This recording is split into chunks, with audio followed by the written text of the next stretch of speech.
Hi, and welcome to Castanet's Week in Review. I'm Nich Johansen with your top stories from this week. 21 months after the bodies of his wife and 2 young children were found in the family's garage, Jacob Foreman was handed an unprecedented sentence for their murders. In a surprise move mid-trial, Foreman pleaded guilty earlier this month to the second-degree murder of his wife, Clara Foreman, and the first-degree murders of his 2 young daughters, aged 7 and 8. On Monday, Justice Alan Betton sided with the Crown and sentenced Foreman to consecutive sentences, life with no chance of parole for 35 years. This is the first time such a sentence has been handed down in BC. Police in Penticton spent the later part of this week searching for a carjacking suspect after a man standing by a motorcycle on East Side Road stole an SUV at gunpoint at about 3 p.m. Thursday.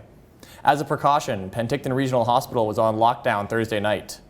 Police recovered the stolen Toyota RAV4 near Eckhart Avenue West and Comox Street Friday morning, and the search for the suspect remains very active. After a voir dire for Curtis Saigmohan began earlier this month, a publication ban was partially lifted this week, and a video of his interrogation was released. Saigmohan is facing several charges stemming from an incident in August 2017, where he allegedly threatened a sex trade worker with a firearm. The voir dire has dealt with the voluntariness of Saigmohan's statements to police. The video of his interrogation showed one moment when he appears ready to throw a chair after an officer mentioned seizing his family's computer. As the federal election campaign chugged along this week, Time magazine published an article Wednesday showing a picture of Justin Trudeau in brownface at an Arabian Nights-themed party in 2001. Since then, 2 additional photos and a video of Trudeau in black and brown face have surfaced from the 90s and 2000s.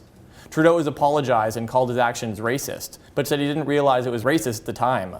Locally, Liberal candidate Stephen Scheer had 2 campaign signs vandalized, with someone marking his face black.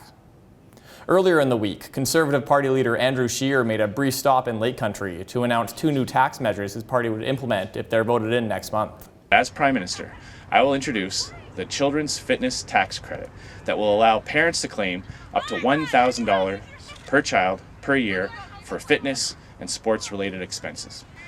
A new Conservative government will introduce the Children's Arts and Learning Tax Credit for parents to claim up to $500 per child for arts program expenses. That's it for this week's Week in Review. For Castanet News, I'm Nich Johansen.